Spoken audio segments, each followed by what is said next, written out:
It's tough to envision how quickly things can crumble in Hollywood, but Rachel Zegler is discovering the harsh way. Just a few years back, she was celebrated as the next big star. She had that Cinderella-like ascent, rising from obscure teen to Steven Spielberg's hand-picked choice for West Side Story. Fans were captivated by the notion that she was selected from thousands. She had the appearance, the voice, the charisma.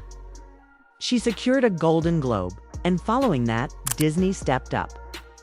They offered her one of the most legendary roles in their collection, Snow White. That should have cemented it. The throne, the palace, the heritage. But instead of constructing her empire, she somehow ignited it all. Here's where things began to veer off course. During media interviews for Snow White, rather than embracing the fairy tale charm that audiences cherished, Rachel went off script. She didn't merely separate herself from the 1937 classic, she slammed it, labeled the prince a creep, declared Snow White wouldn't be rescued by a man, called the original tale outdated and foolish. Was she aiming to seem forward-thinking? Probably. But there's a line between refreshing a classic and insulting it. And Disney fans, they don't respond well to that kind of attitude. Twitter erupted. Reddit went wild. And suddenly, Rachel wasn't the shining new talent. She was the one who despised Snow White. But it didn't end there. She poured fuel on the flames when she chose to plunge headlong into political remarks during the 2024 election. She shared on Instagram hoping Trump supporters would never find peace. And look, whether you share her views or not, you must realize she works for Disney. Disney thrives on being safe, marketable, family-friendly, not out here casting curses on half the nation. That post went viral for all the wrong reasons, and Disney's complete silence. No backing, no explanation, nothing.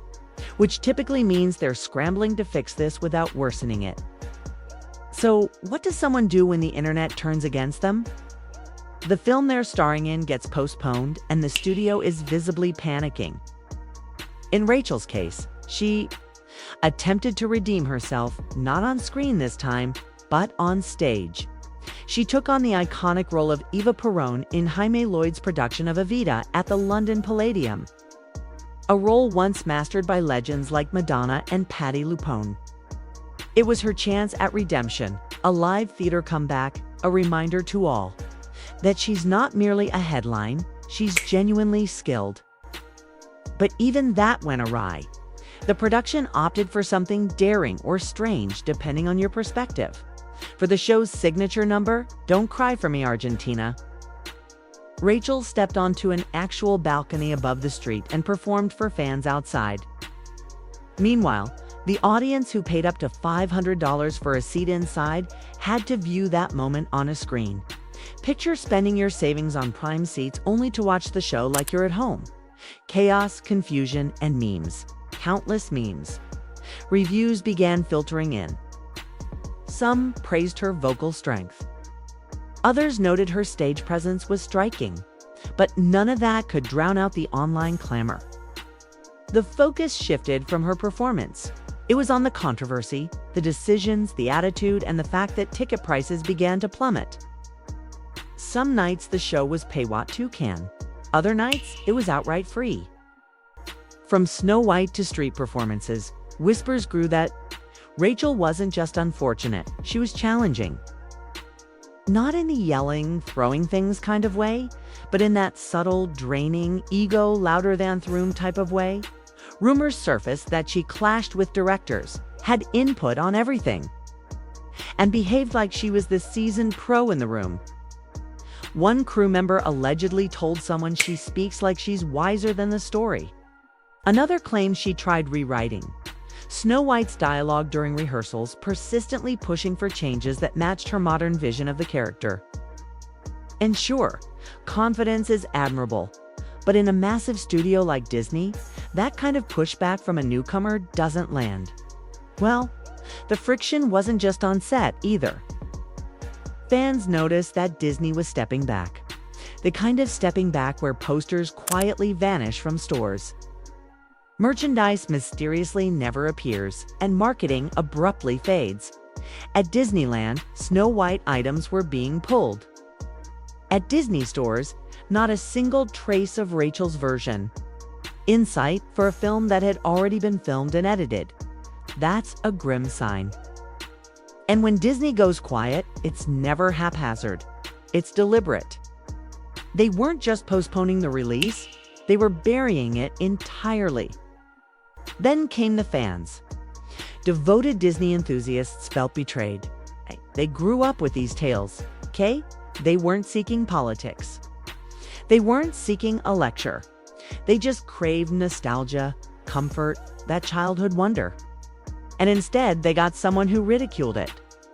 A Reddit user captured it perfectly. She acts like she's above the role, like she's ashamed to play Snow White. And once fans turn on you that fiercely, winning them back is tough. Every quote she offered worsened it. Every attempt at explanation just deepened the hole. And the internet, being what it is, began digging into her past roles. Suddenly, her performance in West Side Story, once hailed as a breakout, was being scrutinized with a harsher lens. Critics noted how it flopped at the box office despite glowing reviews. Then there was Shazam 2, a film hardly anyone saw. And when they did, Rachel's performance didn't exactly redeem it. So now, instead of being the rising star with potential, she was labeled box office poison. And let's not overlook Evita. That show went from hyped to humiliating in record time. Audiences weren't just leaving, they weren't even arriving. The once full theater began seeing rows of empty seats. Discounted tickets became standard. One-night tickets were offered for whatever coins you had in your pocket. It wasn't about talent anymore, it was about brand damage. And Rachel's name wasn't drawing crowds, it was repelling them. Behind the scenes, insiders were candid. One source said producers regretted the casting but felt trapped. Another claimed the show's original vision had to be altered to align with Rachel's creative input. And if that's true, it wasn't just her performance under scrutiny. It was the ripple effect she caused on everyone else's work. Some said she was surrounded by enablers. Others believed she was too young to handle the spotlight. Either way, the harm was done. And yet none of this would have mattered if the audience adored her. But they didn't. Or rather, they couldn't decide how to. Was she a star or an activist? A performer or a provocateur? The image kept shifting. The message kept changing. And fans grew weary of keeping up. So they did what audiences do when confused. They checked out silently, coldly, completely. Producers began discussing backup plans. Some were quietly cutting ties while others waited to see if public sentiment would shift. But it didn't. Theaters stayed empty. Online opinions remained bitter. And Rachel's name was no longer trending. For her talent was trending for all the wrong reasons. Even her defenders, those who once called her a fresh voice and modern icon, began falling silent. Not because she lacked talent, but because talent couldn't undo the brand damage already entrenched. The worst part? Her performances weren't the problem. Critics agreed. She could sing, she could act. But in the realm of public opinion, it's not always about skill. It's about perception. It's about timing. It's about knowing when to stay quiet and when to shine. And Rachel, whether due to poor advice or sheer stubbornness, kept appearing when silence would have served her better. The more she spoke, the more she pushed. And the more she pushed, the more the audience withdrew. Studios began erasing her from promotional material entirely. One insider revealed they were testing how campaigns performed without her name attached. That's Hollywood code for she's a liability.